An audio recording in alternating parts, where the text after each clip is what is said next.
Well, one way or the other, Roland Garros got exactly what they wanted. We go into semifinals Friday on the men's side with the four most informed players this clay season. Obviously, Rafael Nadal, king of clay, no surprise he's here again. Novak Djokovic, who's also made a habit of making it to the tail end here and pretty much everywhere he plays.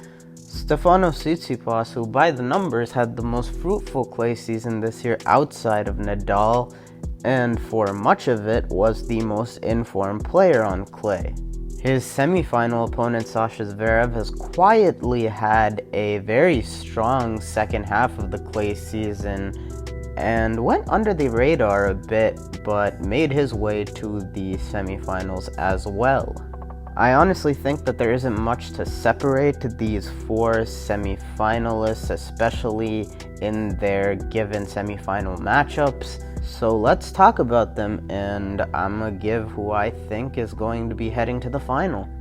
Now, with the first semifinal of the day between Tsitsipas and Zverev, just to preface what I'm about to say, I'm not going to go into nearly as much detail with these two semi-final matchup just because I don't know the X's and O's and patterns of plays in this matchup nearly to the degree of the Nadal-Djokovic one, and who wouldn't, with those two playing 58 times now, at least as of tomorrow. But you know what? I'm gonna give it my best shot. I really do think that this is one of the better next-gen matchups you could have gotten for a semifinal in that bottom half. The moment that Dominic Thiem crashed out in the first round, I think you could pretty much predict that this was going to be the semifinal that we got, and perhaps even before then, but certainly after. It obviously didn't start that way when Sasha Zverev went down 2-0 to Oscar Ott a couple hours after Thiem crashed out, actually. But obviously ever since then he's been tremendous, winning 15 sets in a row, and on the other hand, Stefanos Tsitsipas has continued his strong showings throughout this clay court season, and pretty much the whole season really, in making a second consecutive Roland Garros semi. This match pretty much is going to decide who ends up at the 4 ranking heading into Wimbledon, maybe, at least after the French Open. But despite how crucial that might be down the stretch, they're obviously not going to be thinking about that. The head-to-head here is 5-2 Tsitsipas, with Zverev winning their lone matchup this year in the Acapulco final. But that aside, I do think that these two are pretty evenly matched. Tsitsipas has shown the matchup advantage ever since their first match in DC in 2018, but ever since then, really, Tsitsipas has had a stranglehold over this matchup, despite Zverev winning the Acapulco final, which also was a weird match with a lot of untimely breaks, but it must have been huge for Zverev's confidence to snap that 5-match losing streak to Tsitsipas in that Acapulco final. And so I do anticipate this being a very tightly contested match. I could see it honestly being closer than even the Nadal-Djokovic semi, but I do give the edge to Stefanos. Of his next-gen peers, I think that Tsitsipas is the most ready at the moment to finally break through and win a major. He's made tremendous strides ever since the French Open last year, really.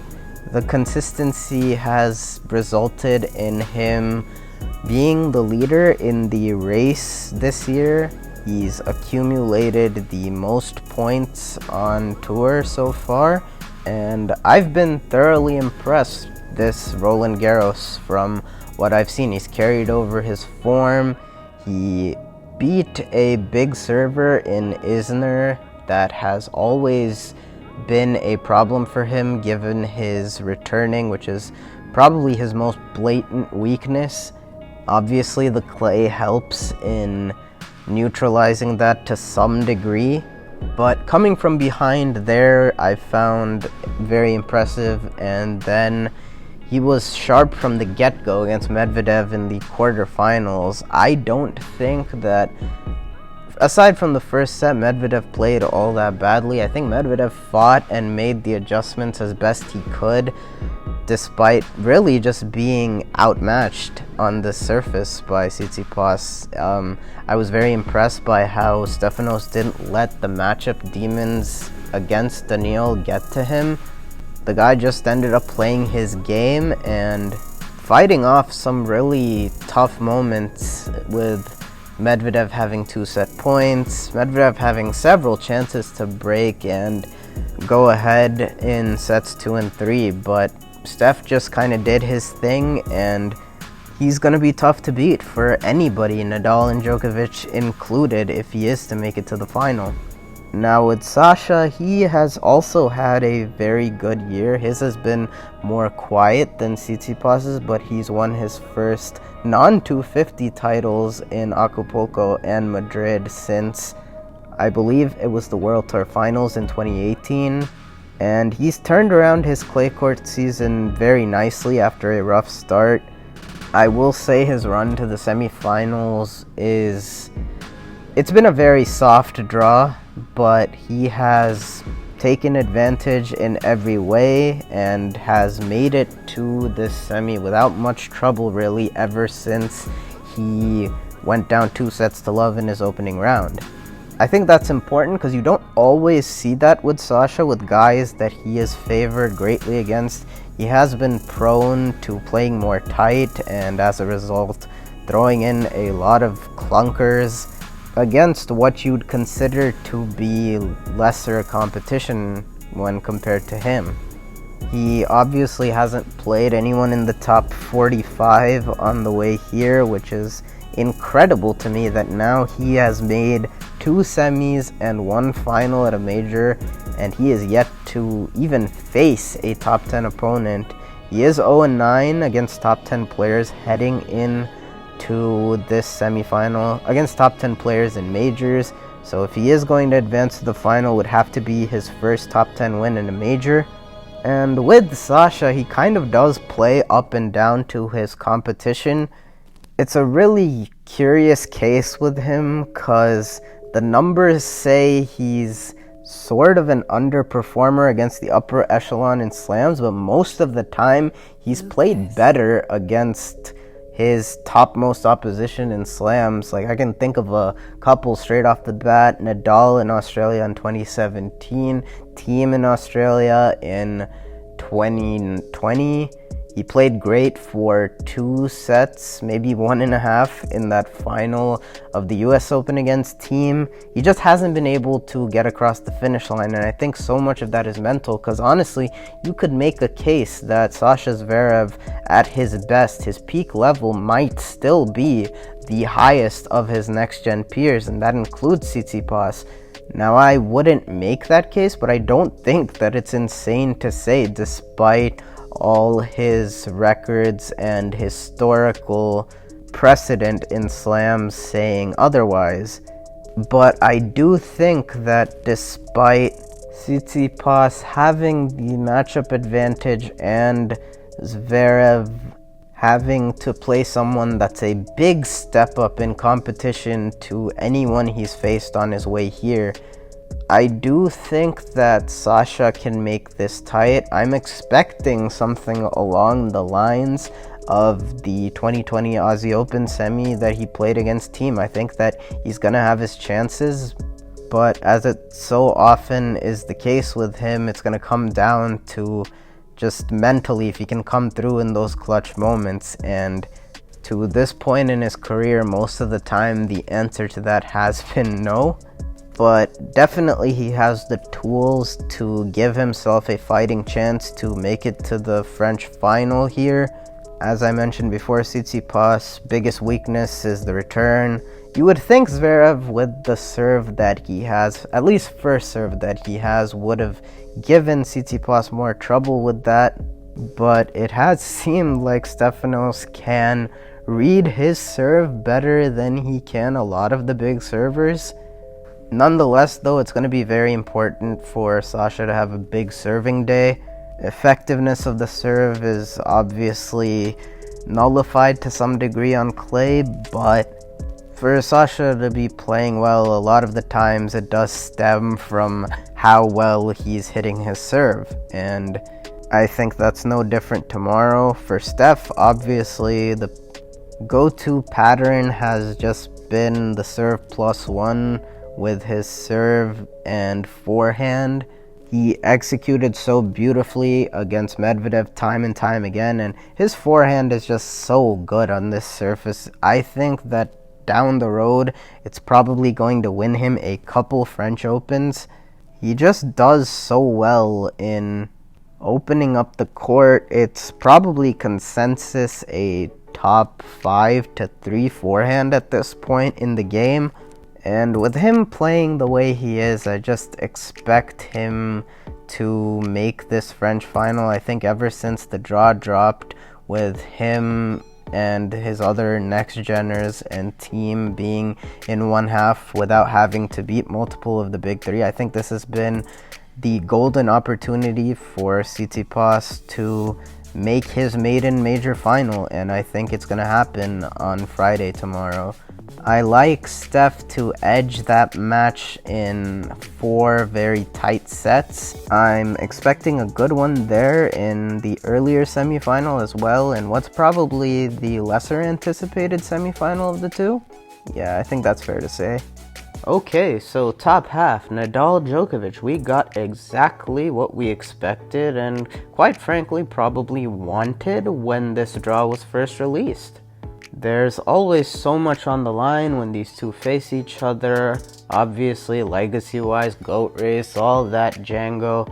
But just this matchup in a vacuum at Roland Garros this year, it promises to be a hell of a match. No, I don't expect something like last year. Last year, to me, is a bit of an anomaly, like 2019 Aussie Open. You don't expect matches like that to occur. It's a lot of things coming together with one opponent just having an off day and the other just beasting. There's been a remarkable amount of symmetry in this rivalry as we stand. 2019, Djokovic walloped Nadal in the Aussie Open final, and Rafa returned the favor last October. Now, yes, both of those were spectacular performances, but I don't expect a repeat of that. I think that this year will be much more competitive. I've outlined coming into this event how impressed I've been with Djokovic's form since Rome. He wasn't all that great in Belgrade, but he didn't need to, and he has looked terrific throughout the opening rounds of this tournament. A few bumps in the road, of course, against Musetti and Berrettini, but it was a tremendous effort for Djokovic to get through that Berrettini match with the way Matteo was just smashing the ball from the third set on till the end of the match, really.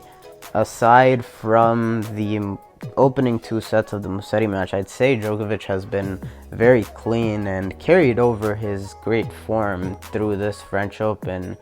His opponent, on the other hand, has also cruised through into this semifinal. He hasn't really exerted much energy, same as Djokovic. Rafa hasn't had to even go over the 3-hour mark in any of his matches, but I would say that he hasn't been as excellent as the scorelines suggest, as how quick he's gotten in and out of these matches suggest, but certainly he has showcased the A game, at least through portions of certain matches. Now, you don't expect him to redline at his A game all the time here, but I will say that Nadal has showcased more lapses in concentration, or just a few more rough patches within matches than you would expect. And those lapses have occurred in pretty much every match he's played here. But for one, he's definitely had the harder path here of the two.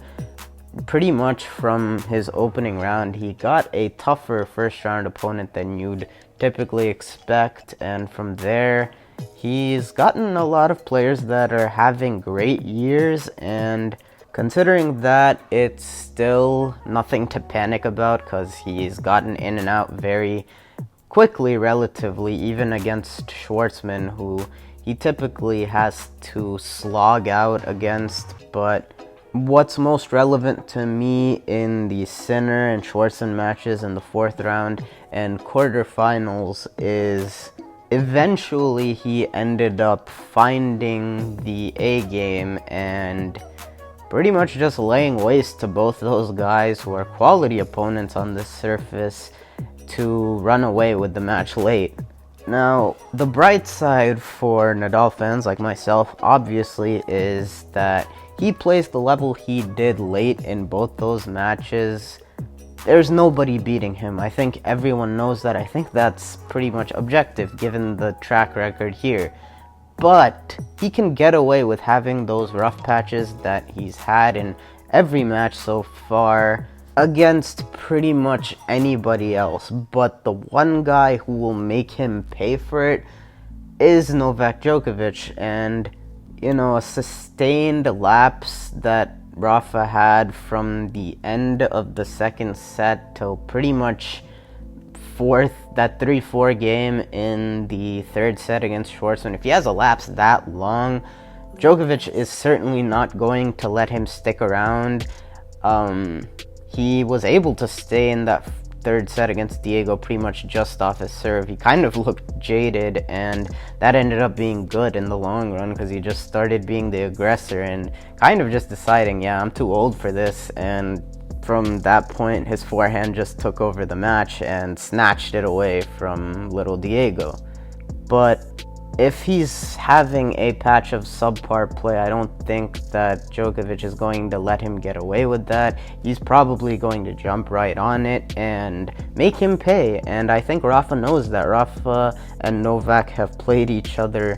This is going to be the 58th meeting now, and they obviously know each other very well, and Nadal always says he has to play his best against Novak to give himself a fighting chance. We saw it in Rome too. Yes, Djokovic coming in on short rest, but Nadal stepped up his game pretty significantly in that Rome final to what he'd shown even the whole tournament there, and I think he knows he's gonna have to do the same. And you expect both these guys to do so, just play up to the occasion as they have so many times before. As I said at the beginning, when these two meet, unless one guy just has a drastic form advantage, which is rarely ever the case, you just expect a close match between these two in a best-of-5 format.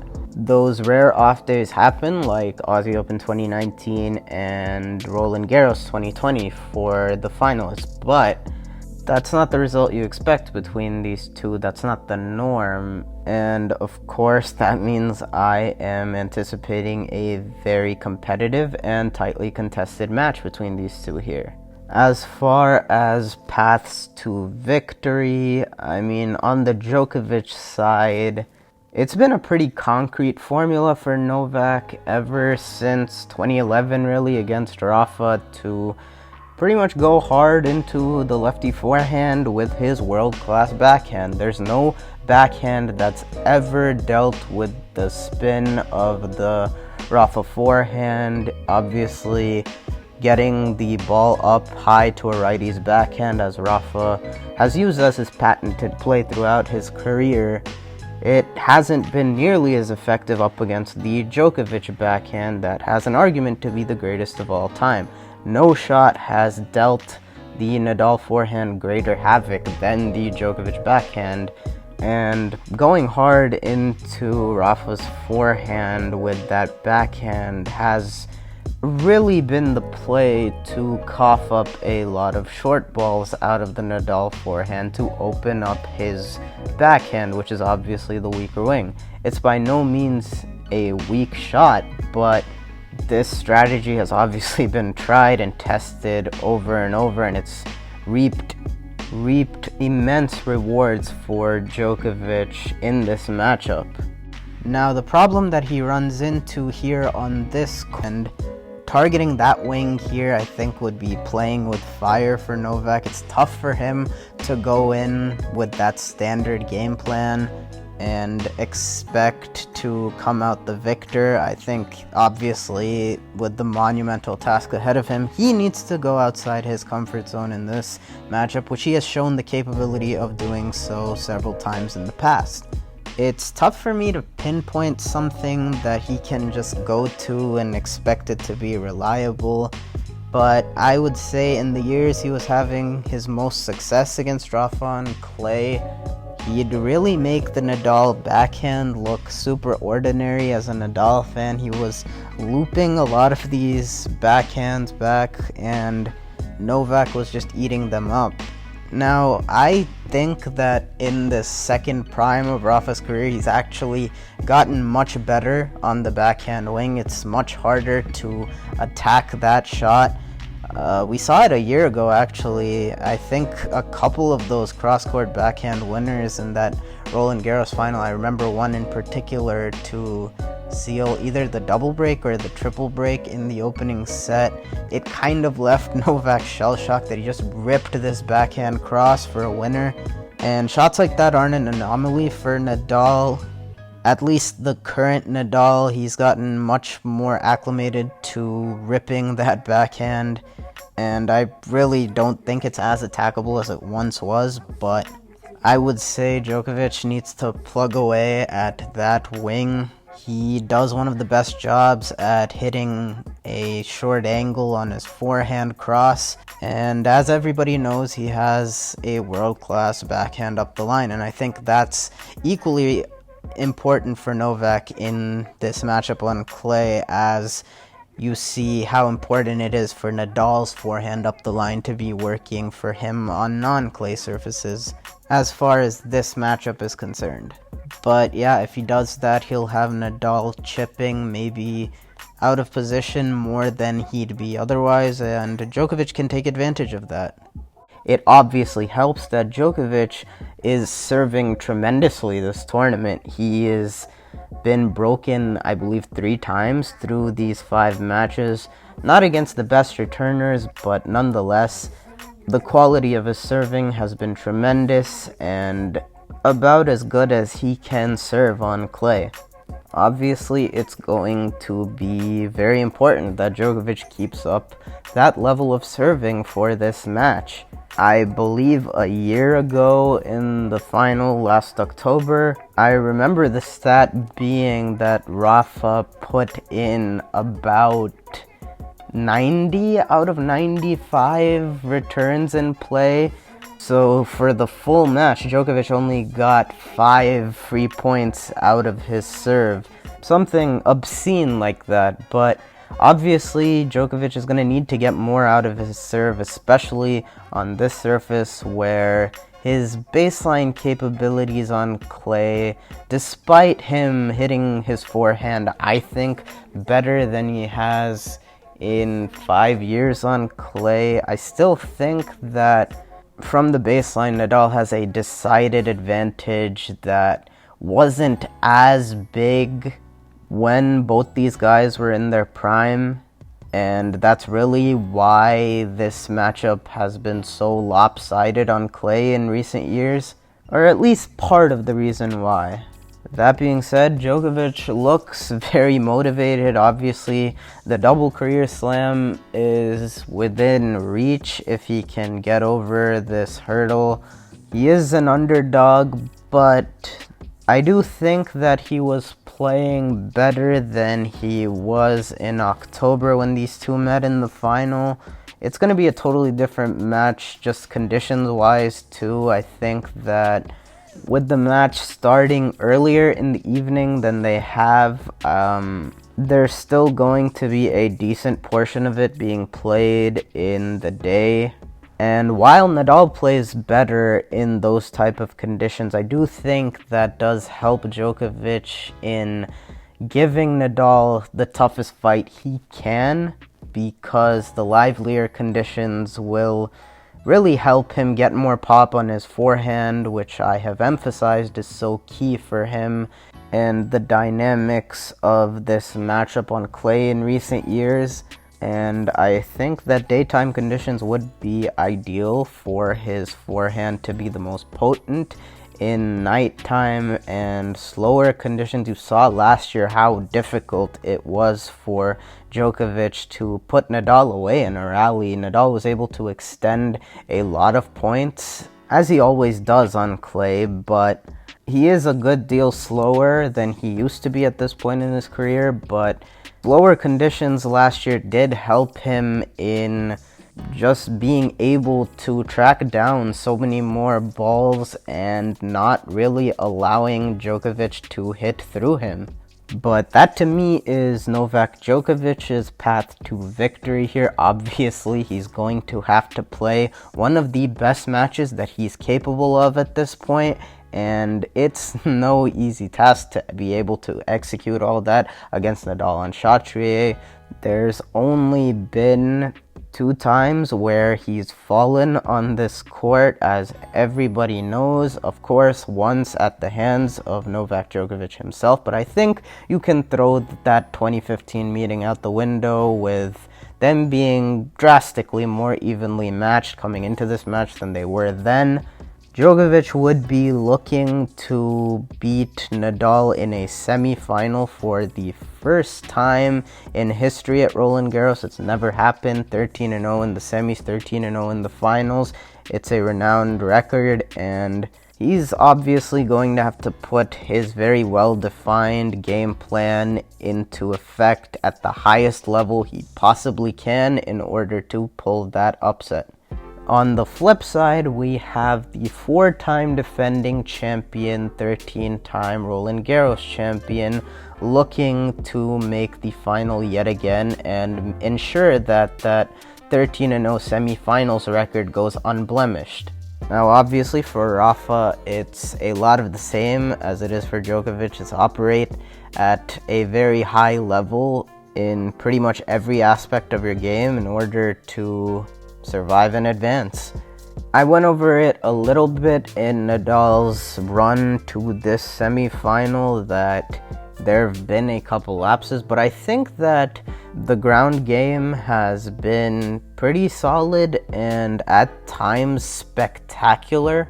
It's not really that he's been leaking errors, just kind of having patches of being a little more errant than usual, and just a bit of serving yips, especially on the second serve. His first serve has been tremendous when it's found the box, but a couple more double faults than you would have wanted early in this tournament. I really think he cleaned it up in the Schwartzman match, and I really think that getting Diego is a good warm-up for Novak. He does a lot of the same things, in my opinion, that Djokovic does to make Nadal uncomfortable, going hard into the forehand and taking time away.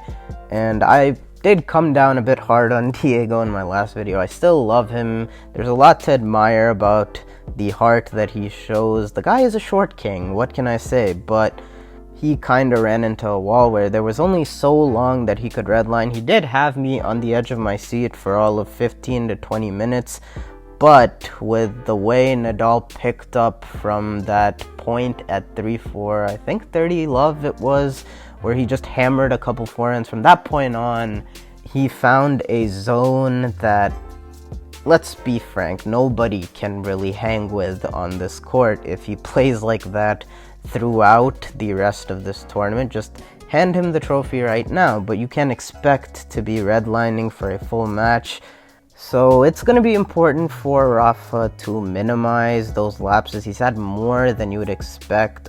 You know, you expect lapses to come within a match, but there have been more than usual at this French Open on the way here, so minimizing them and managing them, obviously. He had a bit of a lapse in concentration in the third set of last year's French Open final, but he rebounded brilliantly. but he's gonna have to be sharp. I mean, it being the clay of Roland Garros definitely helps and gives him the upper hand in not having to adjust and go outside his comfort zone as much as he would have to on another surface. But some keys for him will obviously be to serve well. You saw this take place in Rome, where he just had a excellent set of serving in the first, and really a terrific match serving in that Rome final.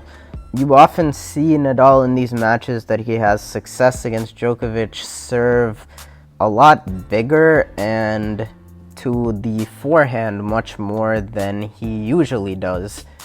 Even not getting the cheap points that outright win you a point off your serve, just getting him set up for a first ball forehand is a huge objective for him, and it's not as vital that he has a serving day out of this world just because of where this match is being played, but it certainly will help his cause and make life a bit easier. And if he serves as well as he did against Diego Schwartzman, one of the best returners on tour, I think that'll go volumes in him being able to win this match. From the ground, I think he's been very good this tournament. I think that'll have to continue into this match, obviously, and it should. That's pretty much his bread and butter here. He should have no problems being able to put in a good showing from the baseline. Obviously, the X factor shot in this whole matchup is his forehand up the line. It's the forehand that Nadal is most reluctant to pull the trigger on, but it has come up huge in breaking open points in this matchup. And as commentators say all the time, it's the biggest barometer for his confidence and where it's at. I said this with the serving, and I'll say it again for the forehand up the line. It's not really vital for him on this surface to just keep plugging away with that shot.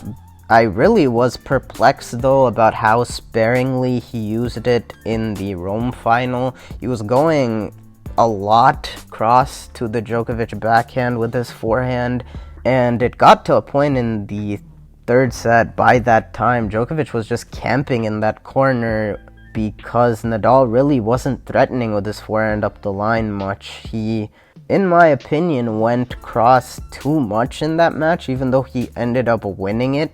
It was a lot, even for him. I don't have the stats on the direction of where his shots were going in that match, but just as an observer, that's what I felt in that match. It resulted in him not putting the ball away into the open court a lot of the time with his reluctance to go up the line with the forehand in that match. And I certainly think that it would help for him to go more up the line in this match than he did in that match. I think it was too sparing in that match. But at the same time, he doesn't need to be going bombs away in that shot the way he was in, say, like the 2018 Wimbledon semi. At the end of the day, Rafa, like Novak, is just going to have to execute his patterns in this matchup at a very high level. As I said numerous times before with the Nadal angle, I don't think that he has to adjust and change up nearly as much as he does on other surfaces against Novak. In this case, Novak is obviously going to have to play somewhere near his very best, while Nadal can play more within himself. Make no mistake about it, he's obviously still going to have to be sharp, but this has kind of just been the dynamic of their rivalry really since 2013, when they've both been healthy and in form. It's just been each guy having a significant upper hand on the other on their favorite surface. And at this point in their careers, despite how well Djokovic has played over the last 3 or 4 weeks, I still think that it's a pretty uphill battle on the surface matchup-wise for Novak, and that is why I'm not swaying away from my prediction prior to this tournament starting, and I'm picking Rafa Nadal to advance to the final in 4 very competitive sets. I really think that we're in for a very fun match, and I am really excited to see what goes down tomorrow. Anytime these two legends lace it up against each other, it is always history in the making, and by the looks of it, they have plenty left in their tank, but you can never take it for granted, and we don't know how many more significant matches like this they're going to keep playing each other. So strap in and enjoy the ride. I know I will. I hope you enjoyed watching my preview for Djokovic 58. If you did, please like, comment, and sub, but that will do it for me for now, and I will see y'all in the next one.